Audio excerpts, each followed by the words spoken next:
Hello guys. तो क्या आप भी तो ये नहीं सोच रहे हैं बोर्ड एग्जाम्स आने वाले हैं, अभी तक कुछ पढ़ाई की नहीं है, कैसे करेंगे, क्या होगा एग्जाम में, क्या लिखेंगे, कैसे मार्क्स आएंगे। तो अगर ये सारी टेंशन आपके दिमाग में चल रही हैं तो इस वीडियो को देखिए और टेंशन फ्री हो जाइए। आपको मैं 5 ऐसी स्ट्रेटेजीज बताने वाला हूँ विद फुल कोर्स एक्सप्लेनेशन कि आपको कैसे पढ़ाई करनी है। तो क्लास 10 साइंस स्टूडेंट्स के लिए स्ट्रेटेजी लेके आया हूं मैं, बहुत ही जल्द मैथ्स के लिए भी स्ट्रेटेजी लेके आऊंगा मैं। इस स्ट्रेटेजी में आप ये देखेंगे कि आपको कैसे कैसे चीजों को कवर करना है बिना किसी बर्डन के, और बहुत ही ज्यादा एंजॉय करते हुए चीजों को करना है, जिससे कि आपको कोई भी ये फीलिंग ना है कि यार बहुत ज्यादा हो रहा है, पढ़ते ही जा रहे हैं हम, पूरे पूरे दिन पढ़ाई कर रहे हैं। ऐसा कुछ भी नहीं करना है आपको, बहुत ही ज्यादा प्लान्ड वे में तैयारी करनी है। अगर अभी हम देखें तो आज 16 ऑफ मार्च है, बोर्ड एग्जाम जो कि रिवाइज्ड हो गया है। अब क्लास 10 साइंस का जो एग्जाम होगा वो 21 ऑफ मई को होगा। तो अगर अभी आप देखो तो आपके पास कंप्लीट 65 डेज है। किसी भी बच्चे को ये नहीं सोचना है कि यार इस बार तो कोरोना हो गया तो पेपर इजी आएगा। अगर आप ऐसे सोच के चलोगे तो आपका नुकसान हो सकता है। आपको प्लान करना है 95 प्लस मार्क्स के लिए। आप सोचोगे कि अरे भैया आप तो बोल रहे हो ये 95 प्लस मार्क्स इतना आसान नहीं होता, हम नहीं ला सकते, मेरे तो कभी आया नहीं अभी तक। तो यार देखो, क्लास 10 का जो पेपर है ना वो बोर्ड से बन के आता है, और वहां पे सिर्फ और सिर्फ जो मैं सबसे बड़ा गुरु मंत्र आपको देने वाला हूँ, बॉस स्ट्रेटेजी बताने वाला हूँ, वो है एनसीईआरटी। एनसीईआरटी से पूरा पेपर बन के आता है। आपको इधर उधर कोई भी एक्स्ट्रा बुक की तरफ नहीं झांकना है।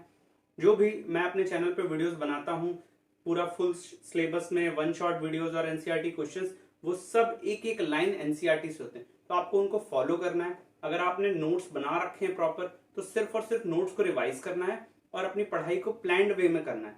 क्या है वो 5 स्टेप? तो चलिए चलते हैं अपने कंप्यूटर स्क्रीन की तरफ।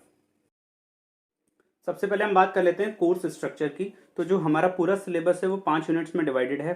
फर्स्ट यूनिट से 26 मार्क्स, सेकंड यूनिट से 23 मार्क्स, थर्ड यूनिट से 12 मार्क्स, फोर्थ यूनिट से 14 मार्क्स और फिफ्थ यूनिट से 5 मार्क्स। तो हम पहले तो ये देख लेते हैं कि पांचों यूनिट्स में क्या क्या है। उसके बाद हम देखते हैं कि हर दिन का हमारा प्लान क्या रहने वाला है।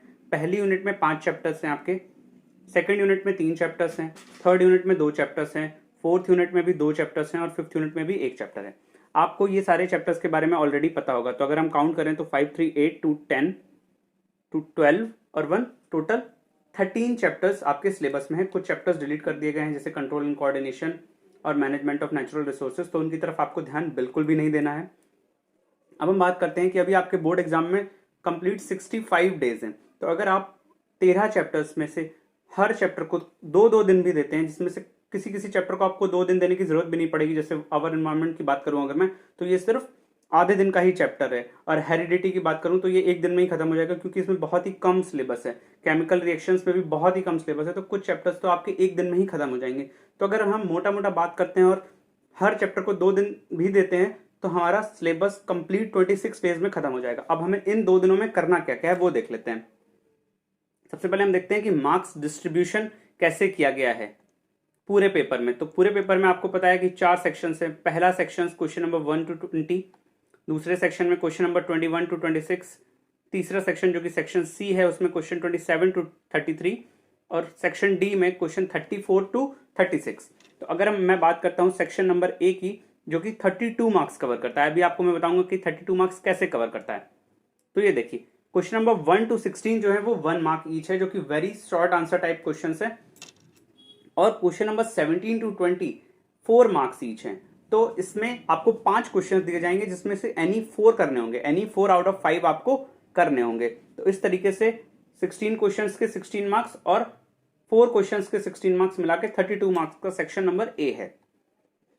सेक्शन बी की बात करता हूं, टोटल 6 क्वेश्चन हैं 2-2 मार्क्स के। सेक्शन सी में 7 क्वेश्चन हैं 3-3 मार्क्स के, और सेक्शन डी में 3 क्वेश्चन हैं 5-5 मार्क्स के। तो आपको सेक्शन वाइज प्लानिंग करनी है। जब आप पेपर लिखने जाओ, अभी मैं एक अलग से वीडियो बनाऊंगा कि आपको पेपर लिखना कैसे, जिससे कि आपको ज्यादा से ज्यादा मार्क्स आप स्कोर कर सकें। तो आपको पूरे पेपर की सैंपल पेपर उठाना है और एनालिसिस करनी है कि यार क्वेश्चन किस टाइप से पूछे जा रहे हैं, 5 मार्क्स क्वेश्चन में हमें कितना लिखना है, 3 मार्क्स क्वेश्चन में हमें कितना लिखना है। तो ये सारी एनालिसिस आपको सैंपल पेपर से करनी है, जिनके सोल्यूशंस भी एनसीईआरटी के साइट पे ऑलरेडी गिवन हैं। अब हम देखते हैं अपनी बॉस स्ट्रेटेजी, जो कि है pathway to 95% marks in class 10 science board examination. जैसा कि ऊपर लिखा हुआ है, NCERT is my best friend. आपको ये मंत्र याद रखना है, NCERT is my best friend. बार बार सुबह उठते ही आपको ये चीज दोहरानी है कि NCERT is my best friend. इसके अलावा आपको इन बचे हुए दिनों में कहीं इधर उधर देखने की जरूरत नहीं है, किसी के नोट्स देखने की जरूरत नहीं कि यार ये टीचर ने ये नोट्स बनवा दिए, इस कोचिंग में ये नोट्स बनवा दिए गए।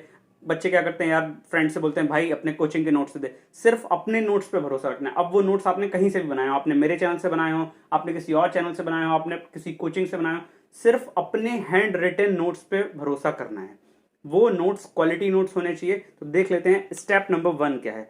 अगर आपने अभी तक नोट्स नहीं बनाए तो कंप्लीट थ्योरी एंड नोट्स आपको कवर करने हैं एनसीईआरटी की एक एक लाइन से।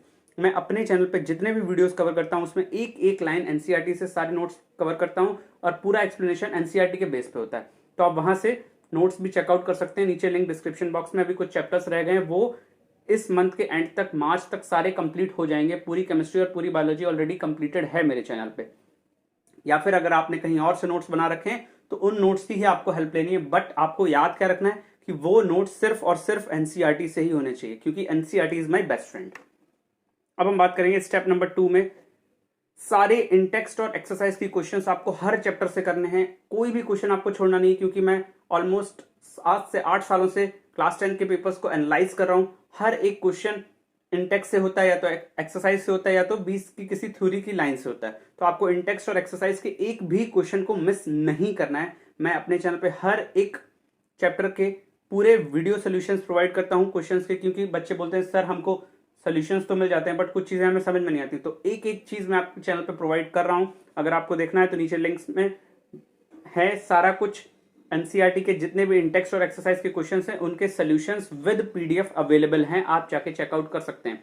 अगर आपने कहीं और से देख रखा है तो आप वहां से फॉलो कर सकते हैं, बट आपको कंप्लीट करना है इंटेक्स्ट और एक्सरसाइज क्वेश्चंस को।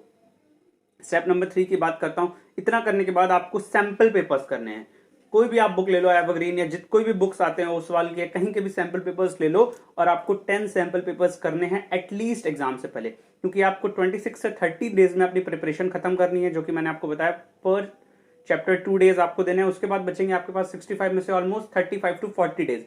उन 35 टू 40 डेज में आपको कुछ नया नहीं पढ़ना। आपने जितना भी कुछ पढ़ा है उस चीजों को आपको अच्छे से रिवाइज करना है और सैंपल पेपर्स करने हैं। पर डे आप एटलीस्ट एक सैंपल पेपर करो। अब मैं आपको ये नहीं बोलूंगा कि आप 2 सैंपल पेपर करो, क्योंकि आपके पास और भी सब्जेक्ट्स हैं, maths and social science, English है। तो आप एटलीस्ट ट्राई करो कि एक सैंपल पेपर साइंस का कर सको, और उसके बाद लास्ट के 20 दिनों में सिर्फ और सिर्फ रिवीजन। इतना रिवीजन कर लो कि कोई क्वेश्चन कहीं से भी पूछ लिया जाए, आपको कोई फर्क नहीं पड़ना चाहिए। स्टेप 4 की बात करते हैं। अपने नोट्स को रेगुलरली रिवाइज करो, और जितने भी बायोलॉजी में या फिर केमिस्ट्री में या फिजिक्स में रे डायग्राम या जो भी डायग्राम्स हैं उनकी प्रैक्टिस करो, क्योंकि वहां से चीजें पूछी जाती हैं। और लास्ट एंड फाइनल स्टेप की बात करता हूं, डू प्रीवियस ईयर क्वेश्चंस। ये सबसे इंपॉर्टेंट चीज है। इससे आपको आइडिया लगेगा कि एग्जाम में किस तरह से पूछी जाती हैं चीजें। अगर आप इन 5 स्टेप को अभी से, कल से फॉलो करेंगे, और अब मेरे चैनल पे आपको डेली आपको शेड्यूल मिलेगा कि किस टाइम पे कौन सी चीज आने वाली है। तो अगर आपकी कुछ चीजें बची हुई हैं तो आप कवर कर सकते हैं। 18 तारीख से मैथ्स स्टार्ट हो रही है, 1 शॉट की सीरीज। कंप्लीट मैथमेटिक्स आप कवर कर सकते हैं हमारे चैनल से, अगर आपने अभी तक नहीं पढ़ी है। बहुत ही जल्द मैथ्स की स्ट्रेटेजी में लेके आने वाला हूं।